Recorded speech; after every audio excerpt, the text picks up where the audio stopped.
No Prince tonight.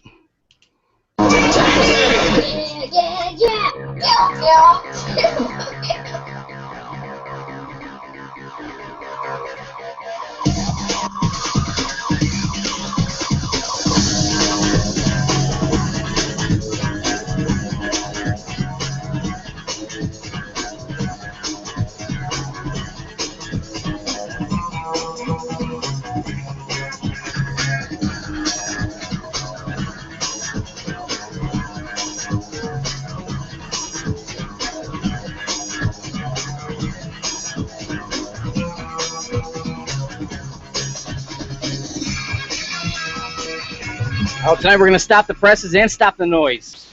There you go. Mike here with us from Key Bar. Real quick, saying what's up to everybody. What's up, Schwell? Howdy. Howdy ho. Eric, what's up? Hey, what's going on? Oh, same old, man. It's Thursday nights, ready to do this thing. It's we're over on the new channel. Everything's experimental. I'm glad that it's working. What's up, Casey? Yo, how's everybody doing? We're good, man. We're good. Ross, everything good there? Excellent, man. I hope everybody's looking forward to a good show tonight. I think it's going to be a good one. I hope so. Mike, what's going on, dude? Mike from Key Bar is joining us live and direct from the Key Bar facilities. What's going on, dude? Oh, just another day in paradise, brother. Right on, right on. Well, we know your story in general, and we're going to get back to it, but real quick, shout out to our sponsors, including Key Bar. Go check out keybar.com. Lots of new models to talk about, some new stuff coming from them that we'll be talking about as well. Thanks again to Century Arms, Green Force Tactical, and when it comes to your Kydex, and then also Hilux. Make sure you check out the Hilux optics.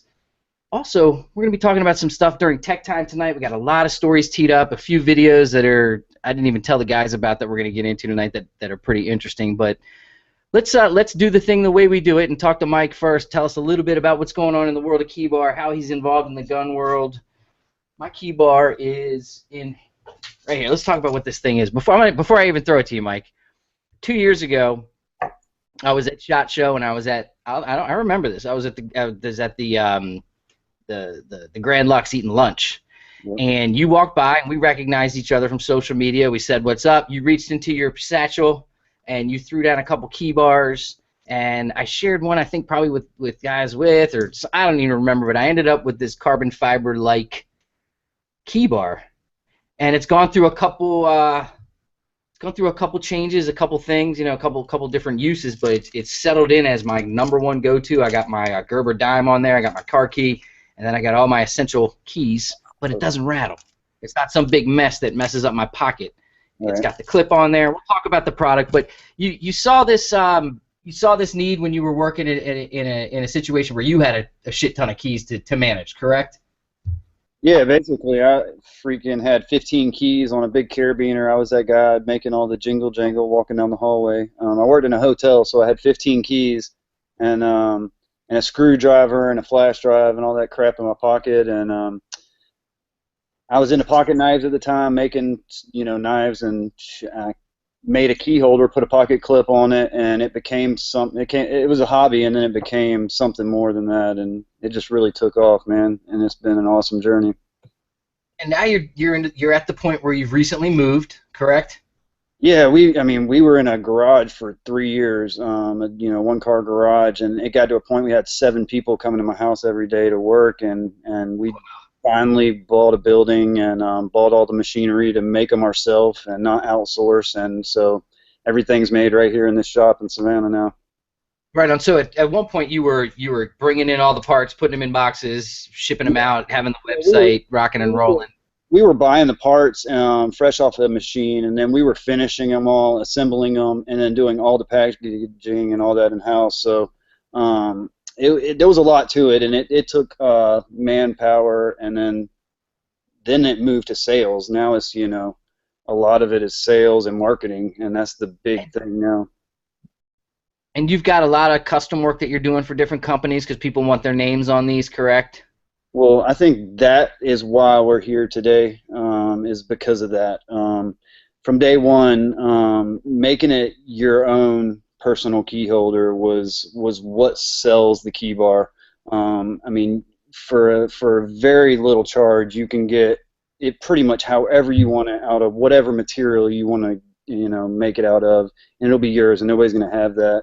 And that's really what makes it stand out. So reaching out to all these companies that I respect, and then cross promoting, and that is really, I mean, like you, I like what you were doing. I saw you, I gave you some key bars, and that's just how I've been from day one. I try to work with companies that I actually want to work with, so. And you like to have fun. You do stuff in the BMX world. I mean, in the motocross world. I know you've chosen exactly where you want to take your company and which people within each niche you're dealing with that are getting the word out, and then from there, sales come in. You keep on doing it. Yeah, that's how it works. I mean, like I said a minute ago, I mean, we turn a lot of people down, and we have a list of people that want to work with us, and it's just either we don't work with them, or it's just not the right fit, or whatever. And then it comes to product, having the amount of product for some of these people. But yeah, man, it's finding the right people you want to work with, and that's owning my own business. I have that pleasure now, and it's really a blessing, man. Right on. Casey's got a question for you. Go ahead, Casey. So right now, how many employees do you have there? Now we got 8 employees here. Okay, cool. And we just moved last month, and they were all at my house. 2 months ago. You guys should all know that during he jumped on during the while we were getting it together for the show, and the machine's rocking and rolling. It's 9 o'clock at night on a Thursday. We respect your grind, brother. I've always thought that at a lot of the guys and a lot of the different smaller companies, niche companies doing one thing, you're really dialed in on this. We have some of the product available on everydaycarrylife.com. I know you have a full selection on keybar.com. People can contact you about the custom stuff. But for anyone that has never seen this thing, other than my quick explanation of it, how do you explain it to people? What is a key bar? Well, basically, it's like a multi-tool style key holder, and basically think of a Swiss Army knife for your keys. You put in it what you want. This one has a comb in it. It has the tweezers and toothpick in it. I mean, it's really, what do you need? What do you carry every day? Consolidate it. Don't, sometimes you carry a Leatherman just for one specific tool. Now you can put that in your key bar, and that's one less thing you got to carry. And again, there's no more noise. Your keys are always in the same spot. One-handed, that's your house key every time. And it's just a neat little compact way to carry your keys. Very cool. Casey, go ahead. Question. I know that y'all have done some collabs with people. What collaboration that you've done in the past do you think brought you the most exposure to key bar? And that's a great question. The collaborations, again, are me reaching out to people I really respect, and the one that kind of took off was the Chavez knives collaboration. He made all his knives have a big skull pocket clip on it, so we made a key bar that had the big skull on it, and I mean, we sold 500 of them in about 20 minutes. It was wow, dude. And we're actually about to release another run of those next week, so those are a big hit, and so it's just that one there has been the biggest. Yeah, I had seen.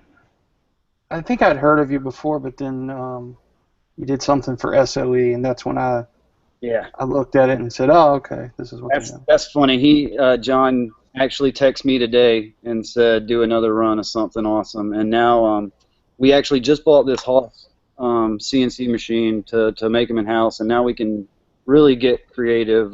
That's really what I'm good at, and so we're going to be doing a really cool SOE one very soon. But the other big companies we're about to start working with are just at the next level, and I can't talk about those yet, but they're going to be coming out really soon, and it's going to be fun. So congratulations. And you've started messing with different metals, different color combinations, different engraving styles. You get the We the People one now. Again, for the everyday carry type of person, you pretty much have every style. Before I have one more, there's one question in the chat I'll get to first. Can they fit a light, or is there any type of light? We're working on that. That's really been a challenge from day one.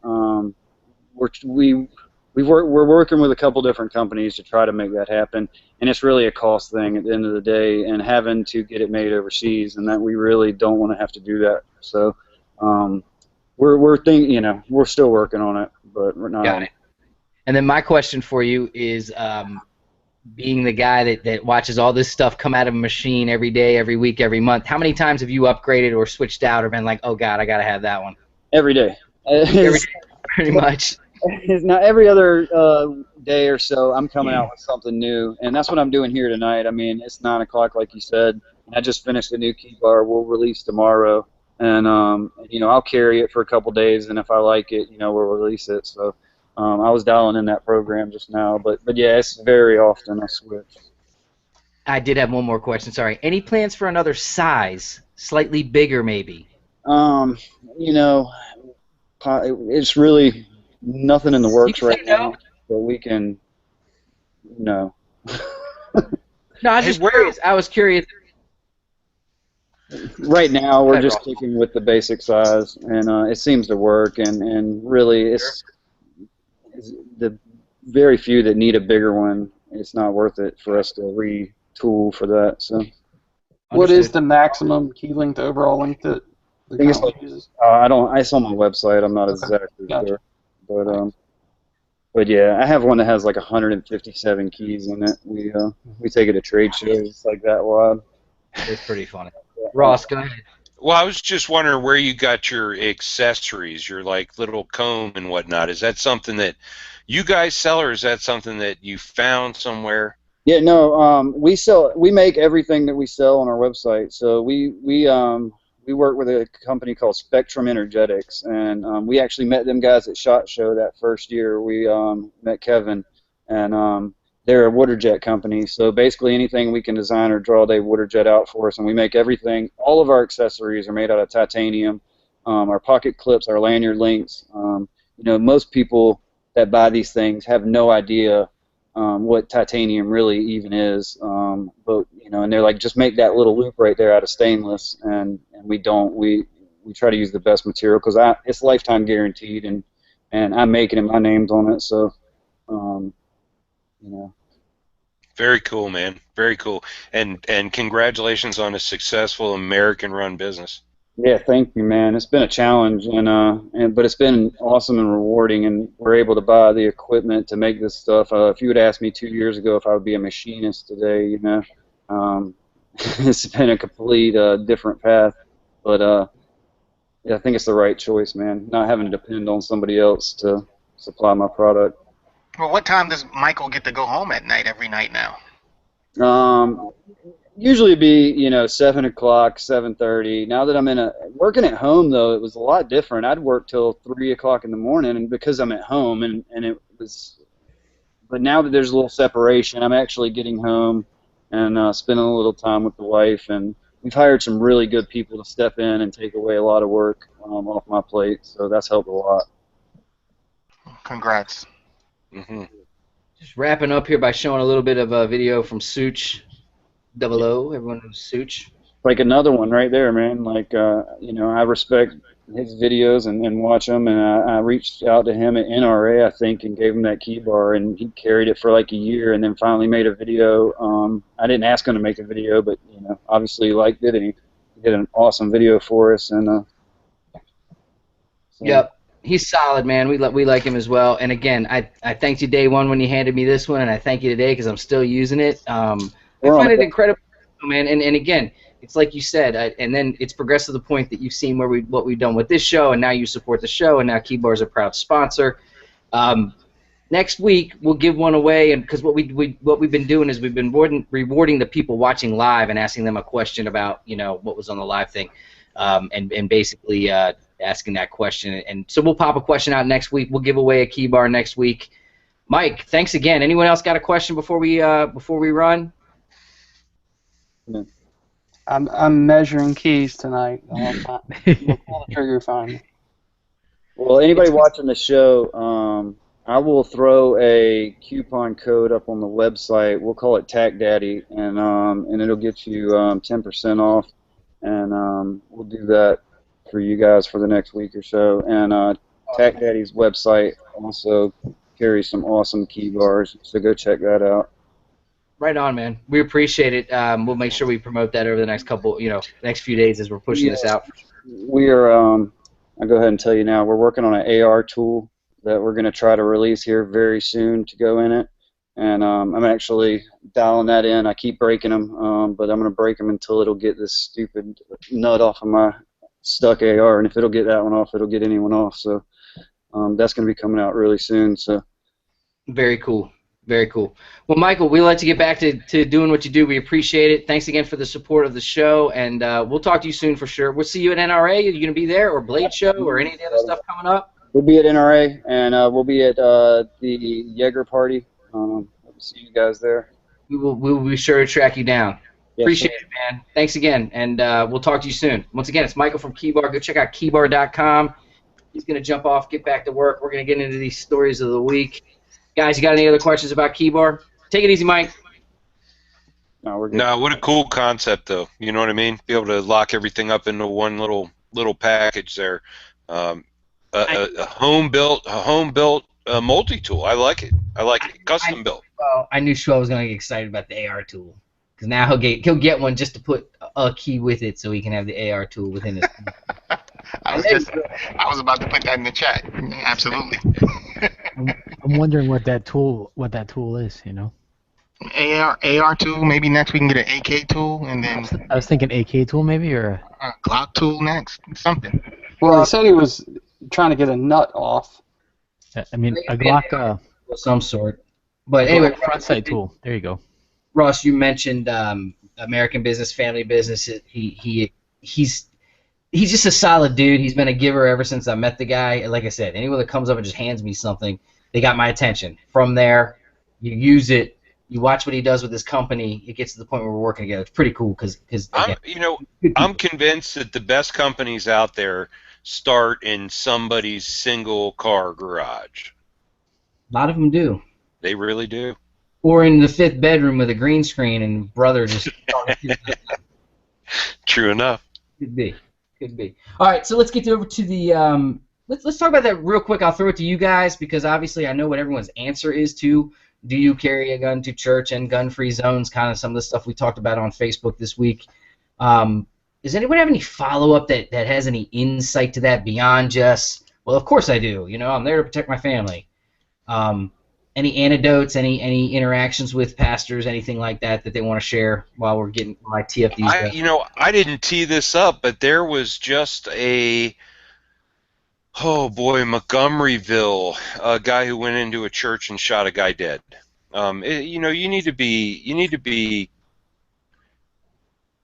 highly aware that a church is a target for somebody who's anti-church. You know what I mean? It makes sense. Right on.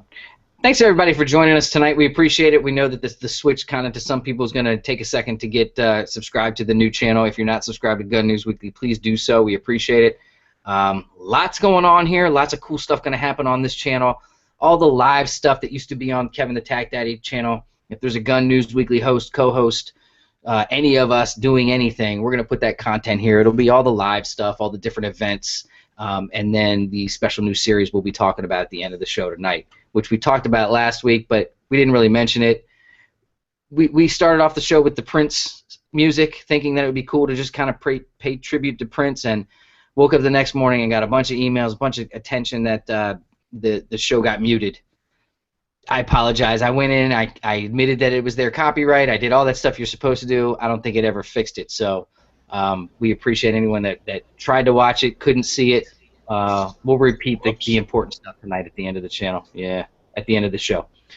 All right. This first story tonight on Gun News, guns.com is wacky. Somebody, make sure you're muted if you're not talking, guys. Ross, I think that's you with a little bit of feedback. Despite facing several gun and drug-related charges, a Utah man who shot and killed his live-in girlfriend during an argument on Super Bowl Sunday will not face murder charges. Did you guys see this article on guns.com? I read the article, and basically, this guy just looks like bad news all around. There's drugs. There's all this stuff. There's a kid in the house. And according to the parent's father or mother, the daughter's obviously not there to tell her side of the story, and she was shot 3 times in the back. Not towards him, apparently. Excuse me. And the other thing that the cops said when they showed up was that the body was not very warm, indicating that it had taken some time. The 8-year-old daughter was home during the whole incident. She did not witness the actual shooting. They found marijuana, drug paraphernalia, easily could have been accessible to the child, according to the article. And he had high levels of THC, which made him restricted from being in possession of a firearms. 2 handguns, a shotgun, and a rifle were later found inside the home. They still say it was justified and done in self-defense. What happens when we all believe in the self-defense thing, we all believe in the stand your ground, yet a story comes back that looks so one-sided or so weird like this?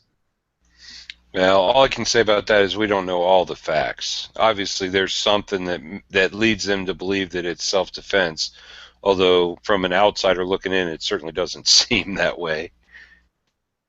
I have no idea on her size versus his size, all those types of details that would lend a little bit more to, make a judgment call, but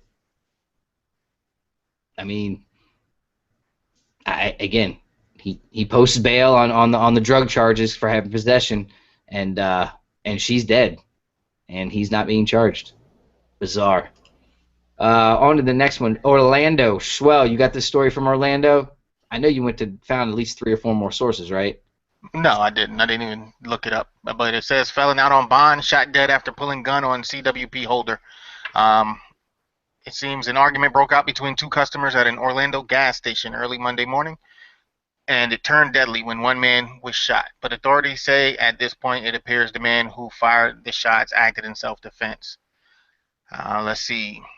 The incident unfolded just before 1 a.m. It isn't known what the 2 men were arguing over, but witnesses say Delvin Jamar Broner, a convicted felon who was out on bond at the time, was the instigator. Titus Bernard, with whom Broner was arguing, later told investigators that Broner was carrying a concealed weapon, though it was not hidden very well.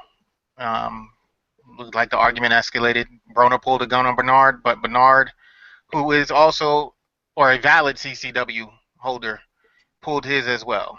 And Bernard, fearing for his life, fired at Broner, striking him several times. And the felon was pronounced dead at the scene. Well, I'm sure there's video. It's at a gas station, right? There's got to be, but I didn't. There's none on this link. But this, the gentleman that ended up dead, the felon, he's been arrested for more than 30 times, and charges ranges from drug possession to assault. And based on the witness testimony, he was acting very aggressive, and his life. Were charges filed, Schwell? So far, no, not yet. Pretty cut and dry. The shooter is the one who called the police. The shooter and the witnesses corroborate his story and everything that he testified to. So this is one of those situations where there are actual witnesses to back up the shooter's claims, and usually that's what makes or breaks some of these cases in regard to whether or not they file, charges against the shooter.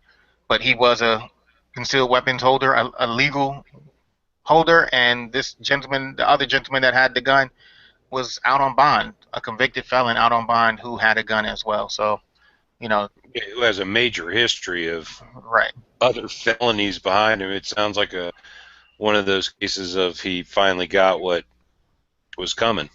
Hey, I don't ever wish it on anyone, but I don't, but you play with fire, eventually you're going to end up with a burn, you know what I mean? Yep. All right, cool. Eric, we're going to throw that one to you in about 3 or 4 stories. Real quick, a couple state-by-state stories tonight. Missouri House approves permitless concealed carry. You don't have to have a permit to concealed carry in Missouri anymore. That was on Tuesday. That advanced the bill to the a bill. The proposal. Oh no, it's still rocking. It's not done. It now heads to the Missouri Senate, where Republicans have a significant 24-8 majority. It'll be interesting. Connecticut House. It would be nice to see more states adopt the permitless carry. It would be nice. I think what we're going to see in the end, Ross, is just a division of states within the Union of America, within the United States, kind of like it's blue and red for this election. You're going to see states that really believe that you have the right, that absolutely don't believe you have the right, and then there's going to be a bunch in the middle that just kind of pick and choose whatever based on electorate and that kind of stuff.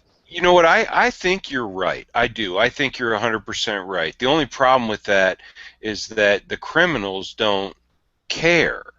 They'll carry without a permit every state, no matter whether it's. It's a great point. It's a great point. All right, so Connecticut. This one's bizarre. Well, we talked about it earlier. It's not bizarre. Their House approved a bill to seize guns from those with restraining orders. If you have a domestic violence and you get charged, the legislation makes a person ineligible to possess a firearm or ammunition if they are subject of a civil restraining or protection order issued in a case involving physical force. So is that now the law in Connecticut, or is that now up for debate in Connecticut? It's still a bill, but They also will seize any weapons that you have. it's in the Senate. But so it's not in effect though. They're still debating it. State Correct? 7 with the backing of Connecticut's chief executives, and again they issued a joint statement on Wednesday praising the measure. They said it's a common sense step forward to strengthen and enhance our gun violence prevention laws. We must protect domestic violence victims. We have a moral obligation to work to prevent needless tragedy. We know that the period of time immediately following a temporary restraining order is critical. Clearly, access to a firearm in that situation can only increase the chances that something tragic might happen. Clearly. You have 24 hours after in order to turn in all your guns. That's kind of what the whole thing breaks down to. Well, so on one hand, this is a good thing. I mean, you can't argue with it, considering. But on the flip side of that, there's wordage in there that says that the police department may reissue you your guns at the end of it. I don't believe with the confiscation, but I think there's some merit to protecting someone who feels like they need to get a restraining order against an ex-husband. Although, what are you going to do with people who aren't exactly honest? But Hugh's in the house. What's up, buddy? What's going on, man? Didn't know if you had something specific to jump in, or you just wanted to jump in. No, I'm just jumping in, paying attention. Right on. That's all. Good to see you. all right. Quentin Q. Carter's in the house. Anybody that doesn't know who he is, you will. So, Ross, the thing that I have a problem with on this one is this.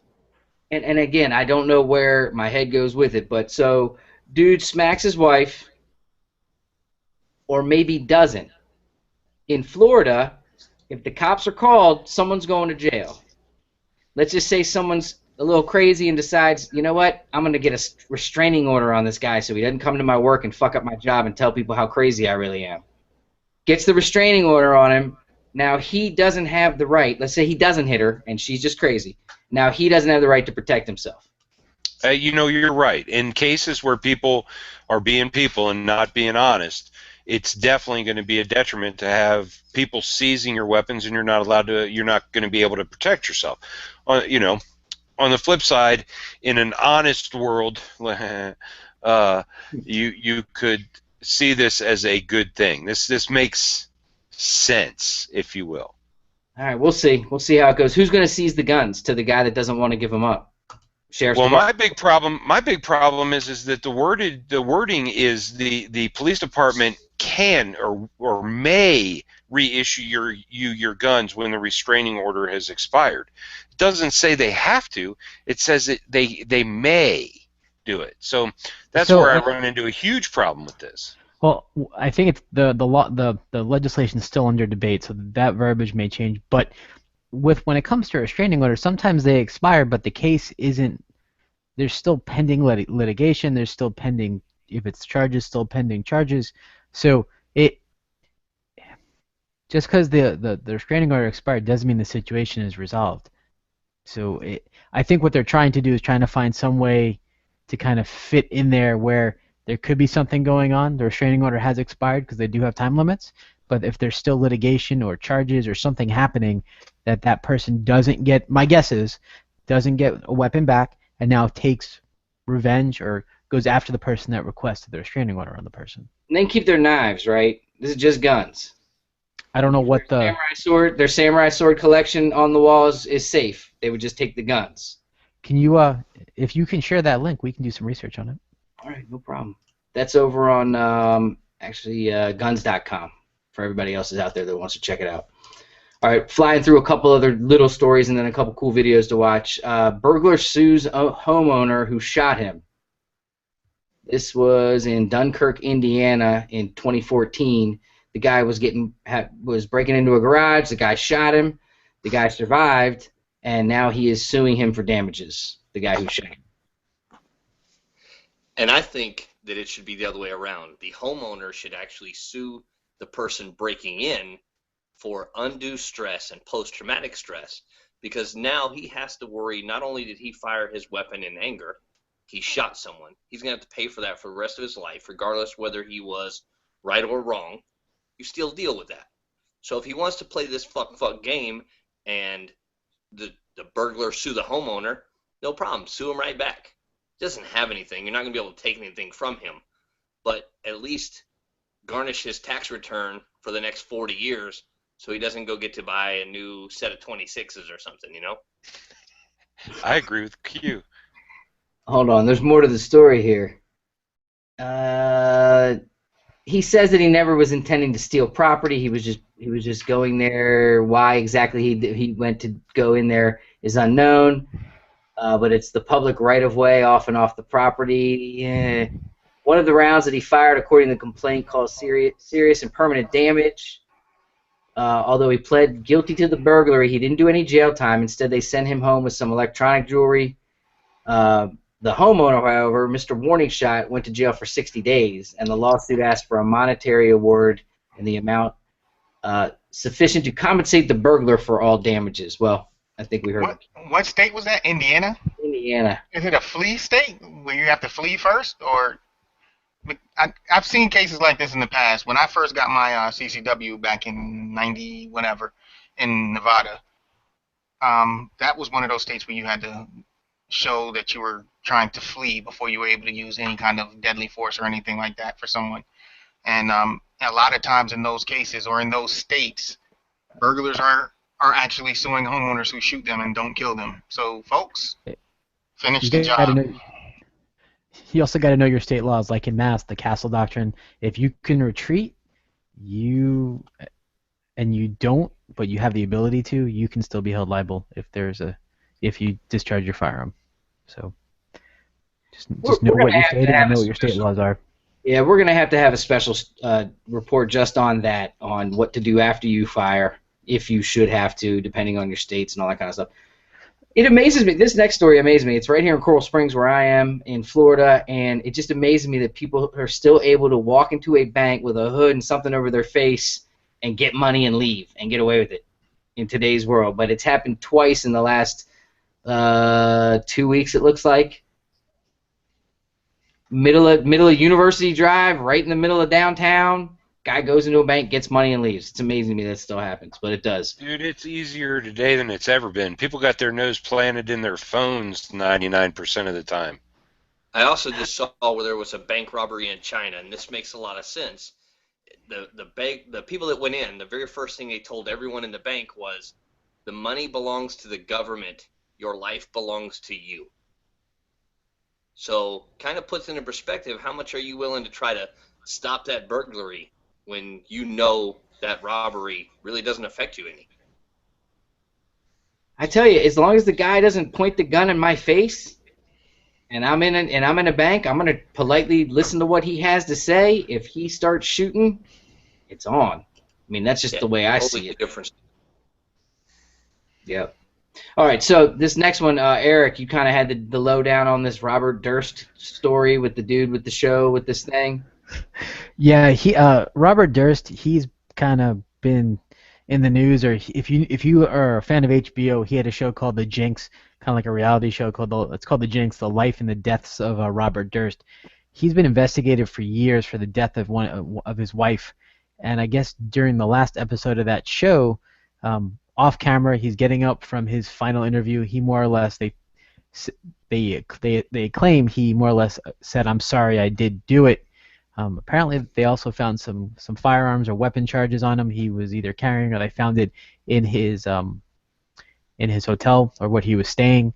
So he now has a new 7-year prison term. So oh, wow. he is not the most stable of individuals. If you do some research on this guy, when he was running from the law, he had disguises he would wear, and we'll just say he's strange. All right. Was that like a mini series they did, Eric, or was it? Yeah, it was like a season-long series on I got HBO. it.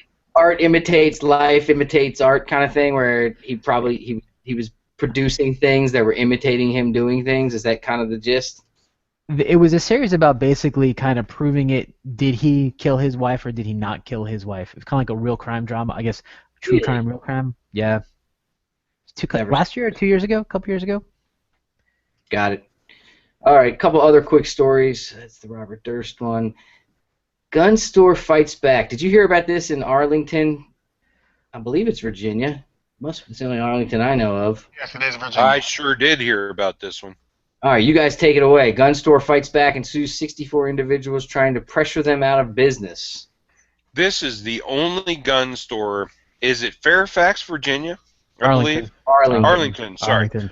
This is the only gun store with a brick and mortar facade in the entire place.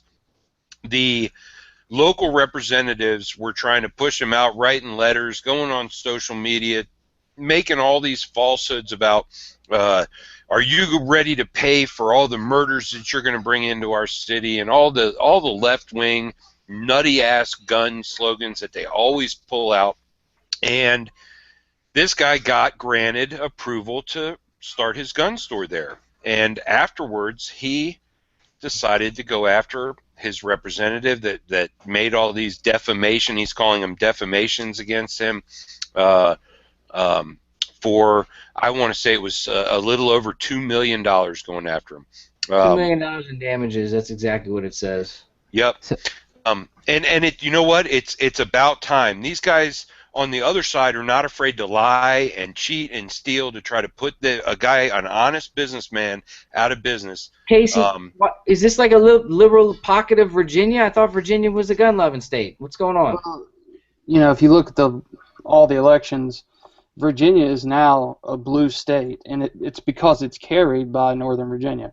So the area just outside of D.C., population is so huge.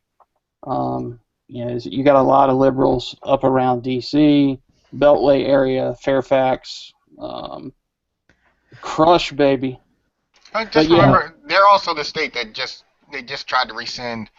Was it reciprocity? Reciprocity. And all of that stuff. So there's been a steady change going on in the state of Virginia, and we're well, that got switched back around, but yeah, it's but also, you know, if you look at it from a constitutional, like a First Amendment versus Second Amendment, Second Amendment, Second Amendment protects the First, and the people against the gun store had a First Amendment right to speak out. But the other side of it is, you then have to deal with the consequences of what you're speaking out about, and that means being sued.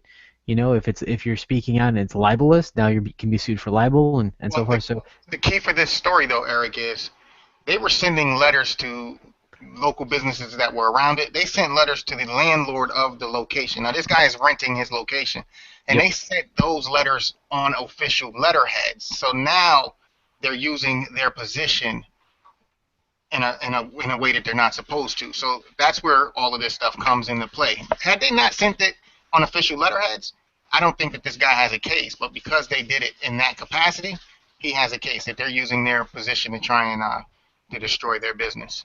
On taxpayer dime. Right. I think yes, I agree. And there's also instances where for other, I'm sure if you I'm sure there's other representatives in the past have done that for other types of businesses too. You know, where they've sent stuff on official letterhead saying this business should not be here, be it in a adult bookstore or a strip club or a liquor store. We know that's happened here locally. So I would say it does happen, and I think sometimes what happens is you have representatives representing their constituents that get called by everyone, probably the people that don't work or that are retired or have nothing better to do but call their representatives every day, and they're just representing those people possibly, and that's why they get the official letterhead. But I think it's people voicing opinions, and then they have to deal with the outcomes of those opinions. True enough. All right, these next two kind of go together. One of them is, again, I didn't share this one. I don't think I shared this one with you guys prior. But there's our friend Jay Wallace from Adventure Outdoors. Check it out. The biggest gun store I've ever been to. I think it's one of the biggest in the country still. But basically, he was interviewed and asked questions about, because they sell so many guns, he was obviously someone to talk to, tracking the flow of guns used in crimes and inexact science. And there's a whole article here on the Fairfield Citizen, if you want to go check it out.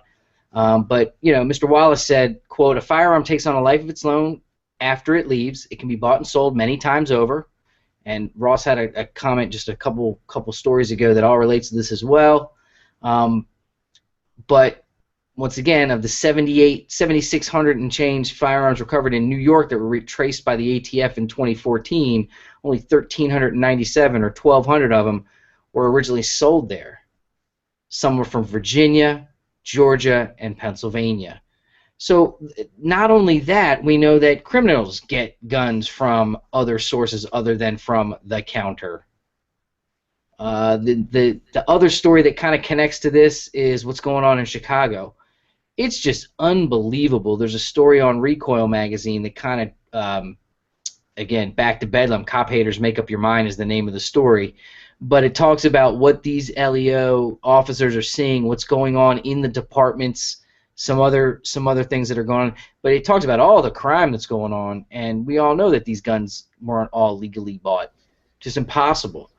And it also talks about the fact that the number is already spiked to where it usually takes about a year to get to. We're already there halfway into the year. So some interesting facts that came out of this article. Chicago, the worst or the most restrictive gun state or a city, has more murders and more gun seizures per capita than New York and Los Angeles combined. It's crazy right now there. Oh my God. That's why they call it Chirac. And we know it's the South Side. We know that people still go there and visit downtown Chicago and go to the restaurants and the shows and see the sights and all that kind of stuff, and probably don't go anywhere near that. It's kind of like, again, Ross, when we were growing up right outside of D.C., big difference between Southeast and where we were. And that's when Marion Barry was there and the crack bomb went off and all that stuff. It was going on, but it wasn't like it was affecting us day to day. Yeah, but I think it's grown way worse than it was when we were growing up. All right, Q, take it easy, brother. We'll talk to you soon. Anybody that doesn't know what's going on with Q, he's got a channel coming up on YouTube soon. He's going to be working with us on a couple projects. He's got to jump off, it looks like, but we'll talk to you next time, brother. Absolutely, man. Appreciate the time. You guys are doing a great job, and I'll holler at you tomorrow. Appreciate it. Peace. All right, see you. We'll reset right now, actually, because it's a good time to do so. Make sure you go over to keybar.com and use TacDaddy as a coupon code. Go get a keybar. Stop the noise, as they say. And make sure you check out Hilux, Century Arms, Green Force Tactical. All that stuff's available over on TacDaddy.com. And the Grizzly giveaway. Well, let's give away a Grizzly target from last week to somebody that was paying attention. Let's have first person that can name the songs that were played that got us in trouble. How about that? And post that on the GunNewsWeekly.com version of this. Oh, Casey, don't mute yourself for those glorious type moments in the house when things are going fantastic. Please do. Okay, never mind. So anyway, that's how you win a target from Grizzly. Probably send you a target with a stand, that kind of thing. But what were the Prince songs that got us in trouble last week? Go post the answer at GunNewsWeekly.com under this post for this video that you're watching right now. Hey, Kevin, we already got a winner. All right, cool. Hold on. Me. It's you. Thinks he's so funny. All right, anyway. Chris, unaffected by the parent company's financial troubles. We hope so. I think those vectors are fantastic. It looks like there's a bunch of back and forth between the parent companies and the sister companies and all that shit. But it looks like they're still selling guns pretty good clip here. Every time I see them come into Only the Best or Gun World or any places down here, they're gone. Yeah, it doesn't seem like that story applies to Chris U.S. It's not applying to the branch that's here in the United States. It's the Swiss parent company, right? Correct. Only they're the ones that are being impacted right now. I guess their finances are two separate entities at this point, and we'll see how that progresses. Is And that Sphinx? yes, Yeah. Yes. Okay. Yep. And they also have suppressors too, I believe. that is correct. All right, what else? A couple other quick stories, and then we'll do a couple quick things with Tech Time that'll be fun tonight. Maricopa County Joe Arpaio, you've heard of this guy, right? He's using money from the sale of seized crime scene guns to buy $140,000 in ammunition and radios for his volunteer posse. Joe's anti-Second Amendment. He's anti-concealed carry for sure. No, he's the pro. Isn't he the one that's all pro? Isn't he the one that did all the stuff at jails where he dressed the dudes up in pink and did all those types of things? Am I mistaken? That doesn't necessarily mean he's pro Second Amendment, Kevin. That just means that he's pro strong arm of the law. Yes, He's he's very pro-incarceration. pro strong arm of the law. He's pro-incarceration. We know that. It says here, he said, quote, "My posse responds to situations that could be life-threatening. They need to be ready to protect themselves, the deputies they are supporting, and innocent bystanders in potentially violent situations because law enforcement is not getting full support from the highest levels of the federal government, and we have a widespread war on cops throughout the country. Being prepared for a hostile criminal element is crucial." For his officers. His Or posse. His posse. Ross, Yeah. his posse. I think the key to this article, and I may be wrong, but I think the key to this article is the fact that he's using confiscated guns to do this with. As in, he's taking these guns from citizens to buy his guys ammo. I could be wrong. Joe's about Joe. He likes the cameras. We'll leave it at that. No doubt. All right, let's wrap up a couple other quick ones. New York Police Department officer Peter Lang, 28, was recently found guilty of manslaughter for shooting of a man named Akai Gurley in November of 2014. Basically, he was described as most people as a rookie on the force. He discharged a round when something startled him, and the weapon went off and killed a bystander. And now he's been charged and found guilty. So I'm sure they're going to have a sentencing on that as well. His sentencing was 5 years of probation for killing someone who was walking in his own building that he lived in, unarmed, not committing a crime. This officer had been on the force for less than a year and was scared and nervous, so he pulled out his gun and his flashlight and was walking around in the dark with it. Was startled, gun went off, the guy gets shot, the cop panics and doesn't call for help. He doesn't give him any first aid. He lets the guy bleed out and die. And this is the outcome. Quote, startled. He startled the guy. I mean, he was startled, shoots the gun, the bullet ricochets off the wall, hits the guy that was walking around in the building that he lived in, unarmed, not committing any crimes. He ends up dead, and this guy gets 5 years of probation. We always say there's consequences every time you pull that trigger, and it seems like definitely the punishment doesn't fit the crime in this one. So can I just make a general observation that the police force let him out with a gun and a flashlight with that kind of mentality? I think that there's some negligence to be had on the side of the police department. I read the story so flat to see what you guys would pick up on, but again, accidentally discharged and a round went off and hit a bystander. He was just snooping. Come on. That's the story. That's the original story. I think we all smell something funny there. Man, we're gonna have to talk about that one next week. There's not enough time. All right, a couple. Let's check out. Oh yeah, you guys heard about this one. This one's kind of our political second. We're not going to get into the actual politics of the election, but my Glock identifies as my bodyguard. Was this lawyer's tweet that went out? Did you hear this story? No. Let's watch the video. Hold on one second, I'll get it bigger. All right.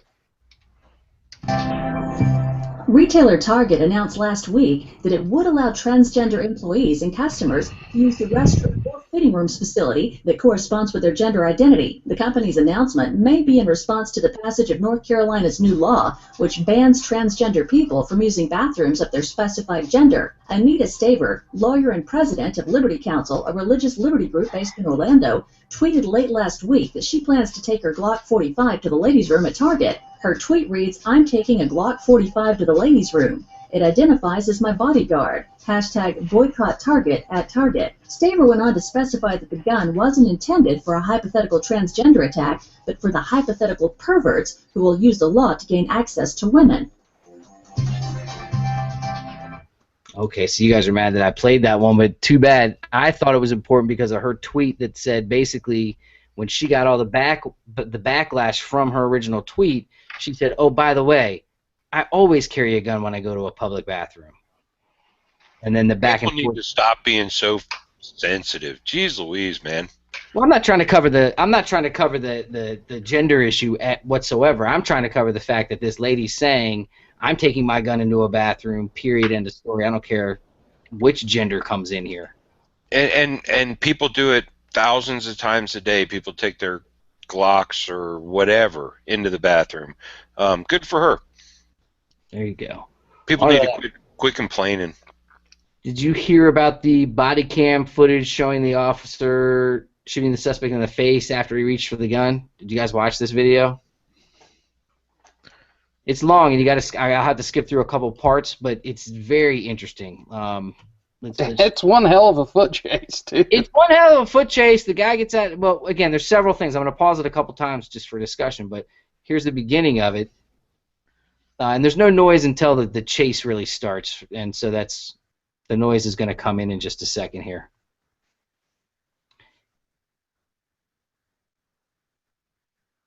Now, where this officer learned gangster style is beyond me. Full-on gangster style.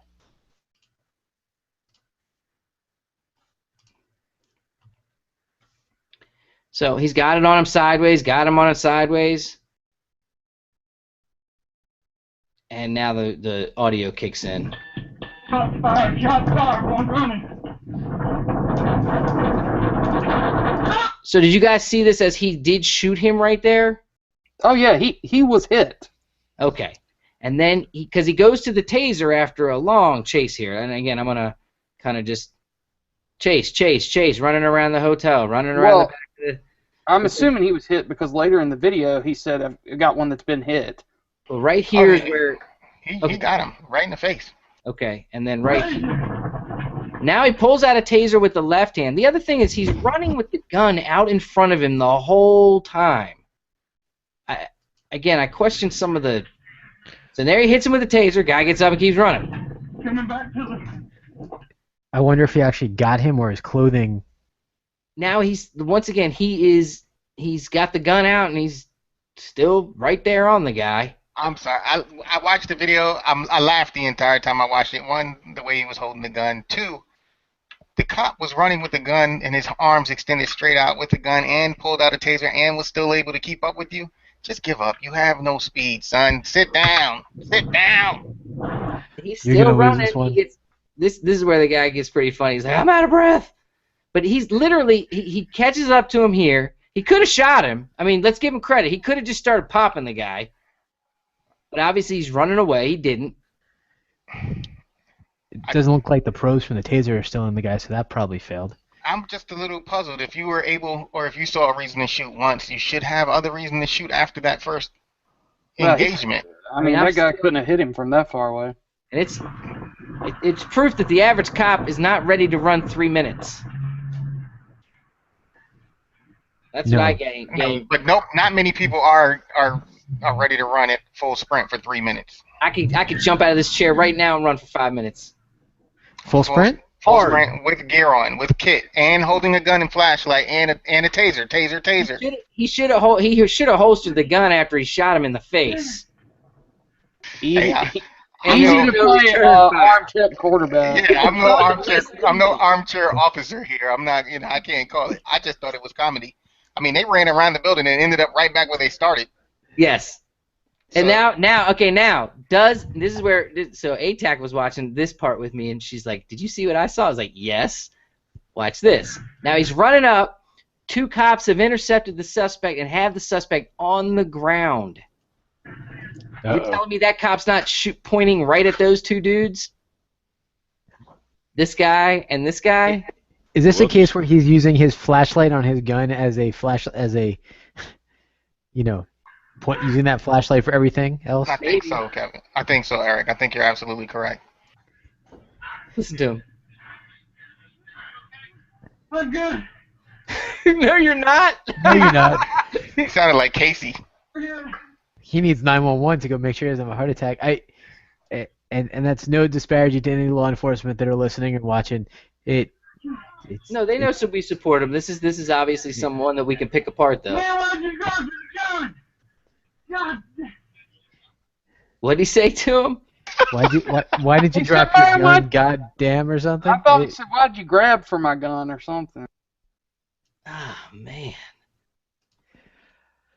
Yeah, they've done studies. They've done studies before where they've had people run like 500 yards and then try to take 3 consecutive shots, and it doesn't work out well. Yeah. Last video of the night I wanted to show because there's a new gun show coming to the Pursuit channel, and there's new shows coming up that have guns in them, so we might as well watch the promos for them. This one's out of shows some of the Knob Creek footage obliterating a minivan out there. Yeehaw! 37 millimeter high velocity armored piercing round, and we're going to send it the direction of the mission van. I'm gonna rock till my dying